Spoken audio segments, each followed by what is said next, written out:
And welcome to Everyday Center for Spiritual Living. And what I invite you to do is, if this is the first time you've been here, or if you haven't been here in a while, just get into it. Because that's what we do.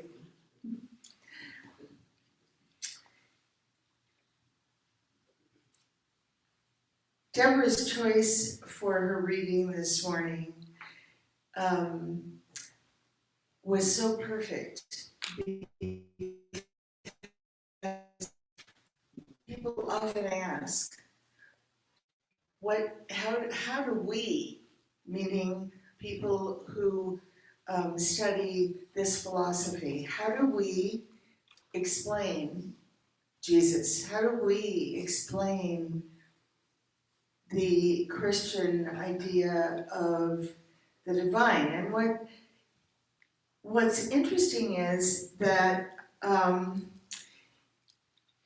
there's some important things to know about the man who was known as Jesus.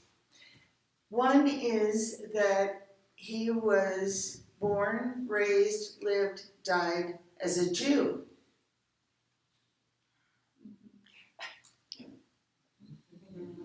Everybody breathe. This isn't news. He became a rabbi in the Jewish tradition, and so all of the works and the words that are attributed to him and associated with Christianity didn't exist then. Christianity existed later. And we won't get into all of that right now. The thing is that resurrection and the opportunity for rebirth, which Scott mentioned, resurrection is not a once-a-year event. It's an everyday opportunity.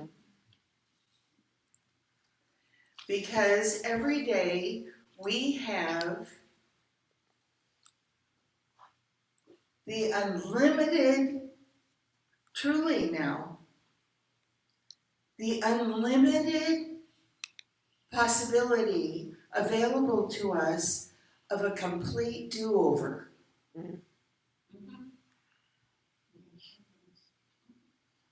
So if we look at the word resurrection and we take the re and the surrection, which, by the way, that part of the word is used in a lot of other meanings. Not all of them about something wonderful. But if we look at it that way, it is a rebirth. It is a new start. It is a brand new beginning. And so what about our past? What about all those people and all those things and all those things and all those people? What about them? Well, what about them? Because unless we make them relevant to today, we make them relevant to today, they have no relevance to today. That's our choice. That's our choice. And if some of them are not people that we would necessarily invite to dinner or want to go to the movies with, or take a walk by the Alameda River, which is heaven, and or go up by Aspen Vista when everything is just starting to happen and everything is coming into bloom. If we don't want to invite them for any of those adventures, what are they doing in our mind? Mm. They're getting free rent up here with absolutely, we're making an investment in the past that has absolutely no possibility of giving us a positive return. Mm. So, why? I'm not looking for you to answer me, because I have my own whys. But my own whys are getting shorter and shorter. And the list of people is getting shorter and shorter. Because I don't feel the obligation to haul all these memories around and have to, kind of struggle with their responsibility or mine or both. Mm. And usually it's both, a little bit, depending on how young we were. So why not? Why not have a do-over every day? Right? Why not? This is such a tremendous blessing,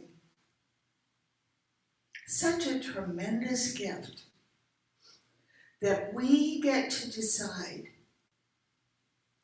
what it is that we are hanging on to and letting go of. And if we're letting go of it, it doesn't mean it didn't matter. Mm. And it doesn't mean that anybody is getting away with anything that they shouldn't have gotten away with. That isn't our job. Holding others accountable, and especially in the way that we might be waiting to see evidence of their punishment. And I have a few friends who are in that category right now. And I keep telling them, you'll never see it. That's not our job. Our job is to stay focused on the prize. And the prize is peace. The prize is safety. The prize is freedom. The prize is love. That's where our focus belongs. That's where our focus belongs. If we're going to take our life and say, okay, however much of you I have left, I'm going to spend it waiting for people to pay. Rats. I mean, that's a shame. Really. When we have when we can choose every day to have a do-over, when we can choose every moment to remember to step back into our lane. Because if we are having thoughts of waiting for other people to pay, guess where we are? We're out of our lane. We're out of our lane.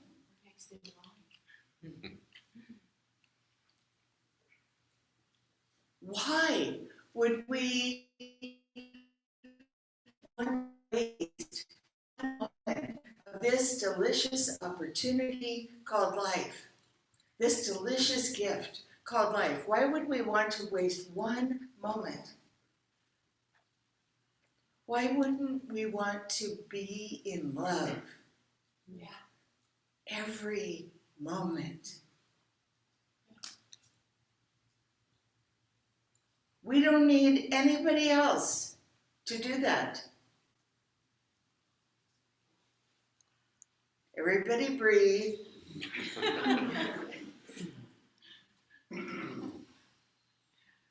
We have permission. In fact, we have a call, an inner call, to do that for ourselves and for others. Nowhere do we have a call to wait for somebody else to generate our love. We were born pure love.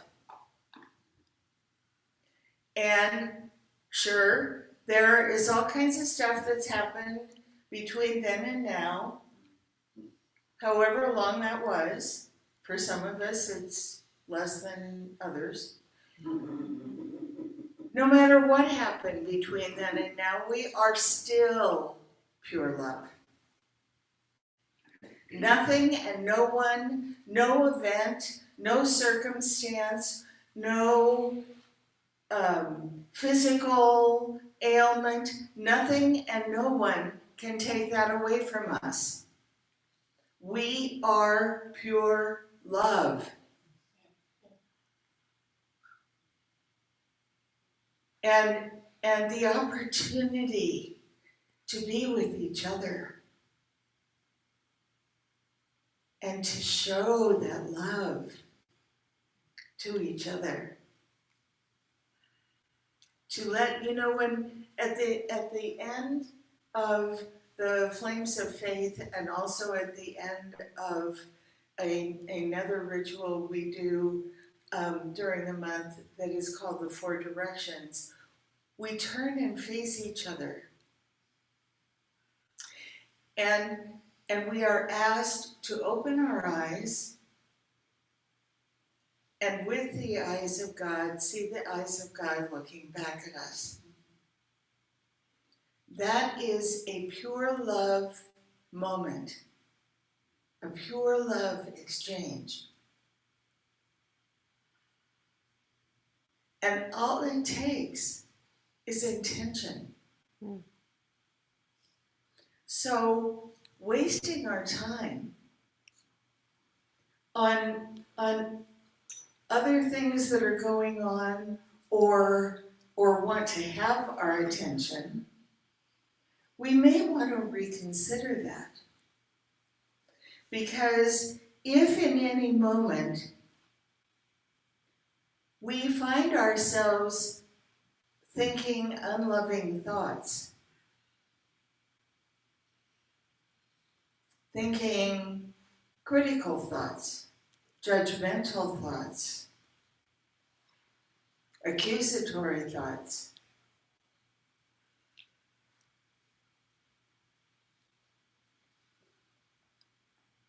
that is a moment of this precious life that has been wasted. Mm.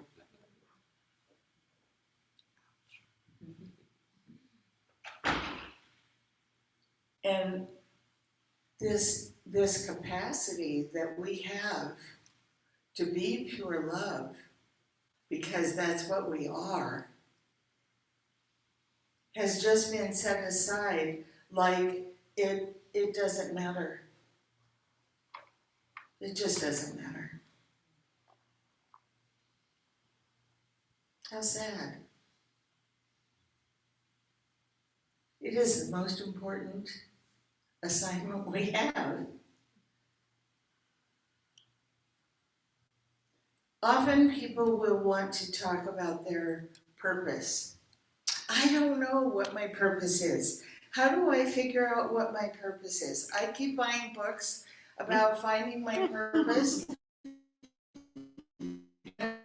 taking classes about finding my purpose, and I just can't figure out what my purpose is. Well, that's because you already have it.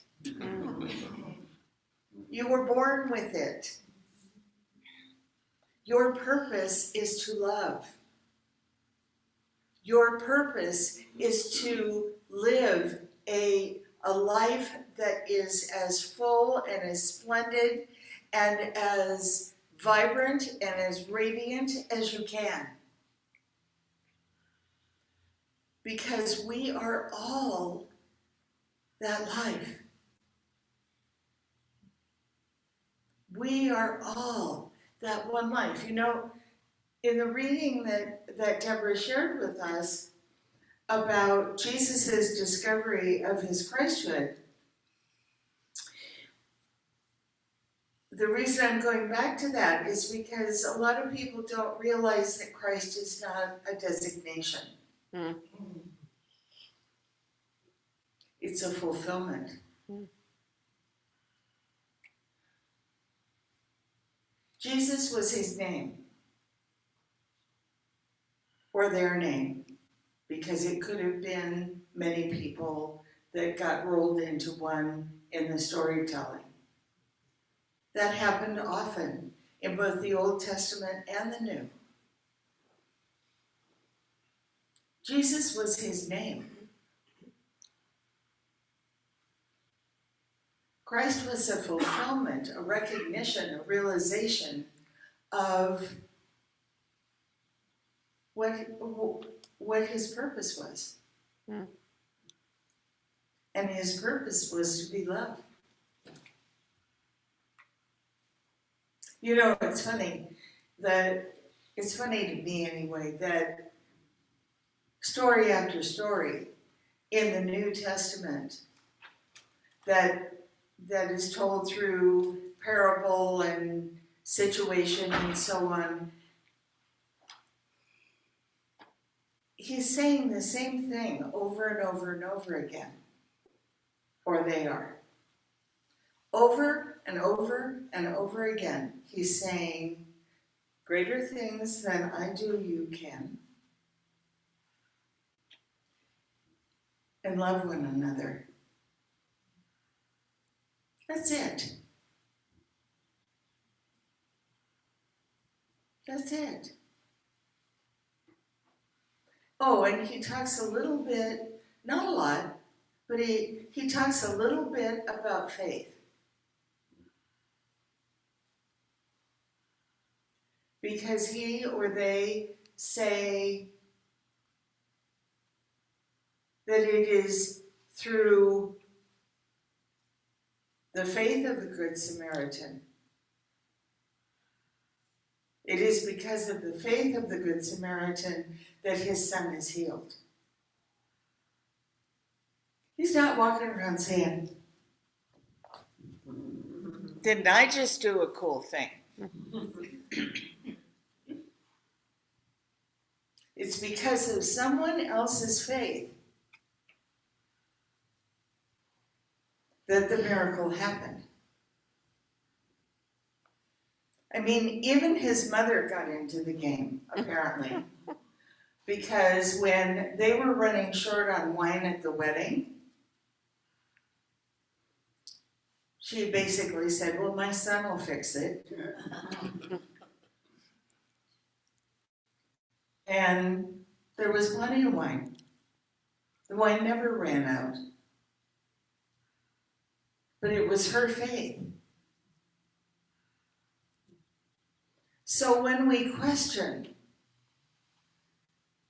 How am I going to get through this? How am I going to be able to be strong enough to walk across this threshold into a new way of living and being? How can I even entertain the thought of letting go of the past and really fully living in the present?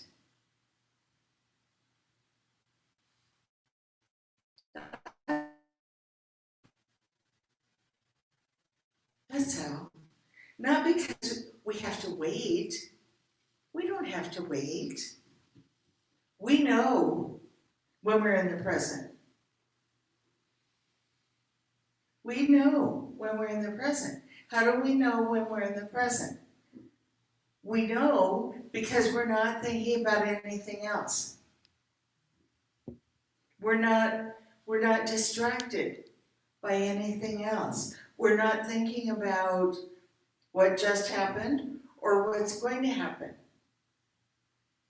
We're not distracted by figuring out how something can turn into what we need it to turn into. No, we're leaving that job to a greater idea, and we're paying attention to this moment.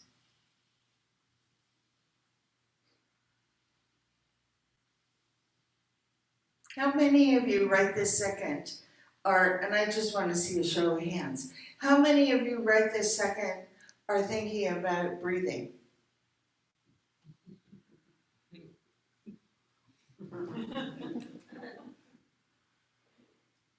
Good. It's all good. The point is that we don't have to think about it, most of us. We're just breathing. And we're just breathing air that is provided. It is the breath of God breathing us. As individuations of the one life, and of the one life that is all life. So we're all sitting here together. We all look different. We all have different ideas. We all have different occupations. We all have different experience, but we're still one. And the advantage there is that as the one that we are, together, we are the most amazing power in the world. Mm-hmm. Because there's no other. There is no other. And we think about, we may, be distracted by or think about, well, this one has this going on and that one has, or maybe I do, and okay. Right this second,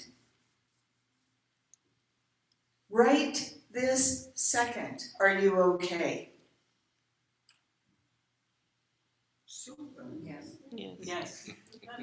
Oh, I got a super back there.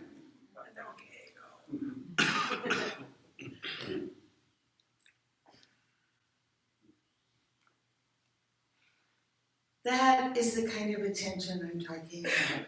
That is the kind of resurrection I'm talking about. Is the refreshment, the restoring of our minds to what is available in this instant. and one instant more, and that instant is gone. And it's not only gone, it's gone for good. So if we have any ideas that we'll wait to be resurrected until we retire or we have the money or whatever the case may be, whatever it is that we think that we have to wait for before we are going to live our life in the present. However long we wait, that time is gone. And with it, opportunities that we couldn't see because we weren't looking. Mm. We were waiting. Don't wait. My title today was Divine Timing. And often people will say, but I really want it now. And according to our philosophy, there is no reason I can't have it now. Well, there is no reason that you can't have anything now, other than your own idea that there's a reason.